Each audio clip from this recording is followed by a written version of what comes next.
Brendan and Joe Lindsay's Cambridge stud in New Zealand continues to grow its band of brood mares and boost its stallion ranks for future generations, while yearlings produced at the famous nursery continue to sell well and perform on the track.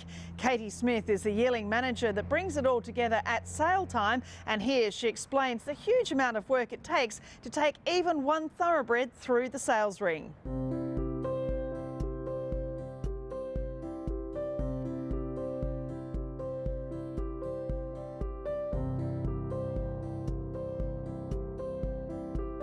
We kind of start mid-September going into October. We've already kind of brought them through the boxes during the winter and got them to wear rugs for the first time and everything like that. But we do an intensive 5 days, initially in a couple of mobs at a time, getting the rugs back on them, getting them into a sanyard, wearing them, and then working towards getting them out into a paddock, wearing them, bitting them and everything like that. And once we've got them all to that same stage, then we really kick on with the preparation. And you can see even when they're parading, it's really quite a strenuous time. They are babies, really, aren't they?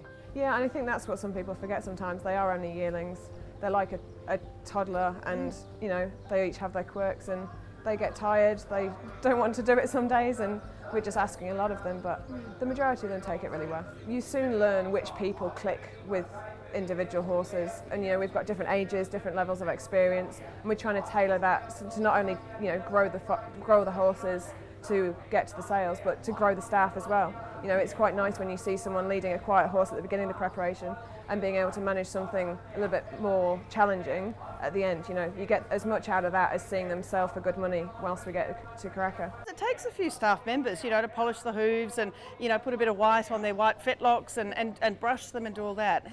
I assume there's a great routine in place. We kind of start a couple of days before, so we'll kind of go through the whole list of horses that are selling on any particular day, and then we've seen them, the guys at home parading the horses. We've seen that different members of staff, because obviously we get ring-ins as well, and you know, that introduces a few different people into the team, and see who's got on well, who's experienced enough to take an individual horse through there. But then, like you say, we've got a couple of different final grooming teams that some of these girls have done numerous seasons for us and know just how to put those proper final touches to the horses so that they just look their best. You get someone nice that knows the horse, they can hold on to them whilst they're getting final groomed, just keep them nice and calm as possible before, because they have no idea what they're about to do next. No.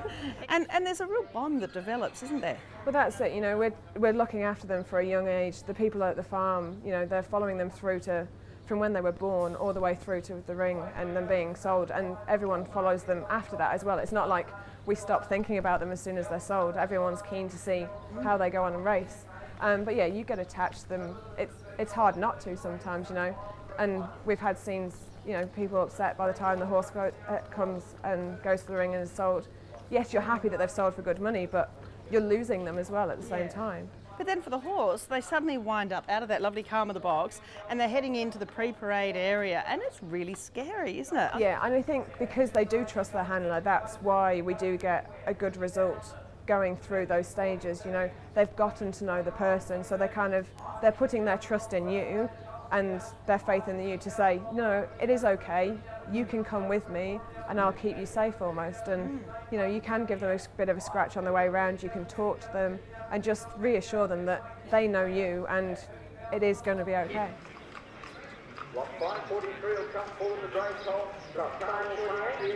does it feel like, you know, when the bidding's happening and you're concentrating on the horse? Are you aware of what the bidding is, or are you more just focused on the horse? I know I do individually try to, because you know, you quite like to, if you're following the bids, you can try and give a stand up to the opposing bid to, you know, try and encourage that next bid and everything. But it does take practice and it does take experience. Like, we had a couple of the young guys, they were like, well, what am I doing? You know, and you can say, you know, you can stand them up if you're happy to, but if you're not, just keep walking, and in time it just kind of clicks almost. And then we came back, we followed this little filly back out, and she just put her head straight down. And that's a really good sign, isn't it? She wasn't sort of running around the box going, oh my goodness, what happened? She was just, I want my feed, which is, I guess, that transfers to the racing stable life. Yeah, exactly. You know, we've kind of taught them to be individual horses, that they can go out and walk on their own, to, you know, parade on their own, and they don't need a mate next to them. And like you say, they've put that trust in the person taking them up through the ring. But then we do prepare things back down here as well. you know, the horse leaves its box, it's not like anything stopped. You know, we're making sure they've got feed to come back into, they've got some grass and some hay. So, you know, they have gone through a slightly stressful experience, but they come back and they like to put their head in the feed bin and just be reassured that they're back in their box and everything can be settled again. You know, if you've got the passion for it and you're willing to put in the effort, it's a very rewarding job. You know, you can take a photo when they first come in and then you can compare it to the sales photos, and they're just different animals. You forget what they looked like in the beginning, and that's the biggest thrill I get, is seeing them transform and then seeing them go on to be good racehorses in the future.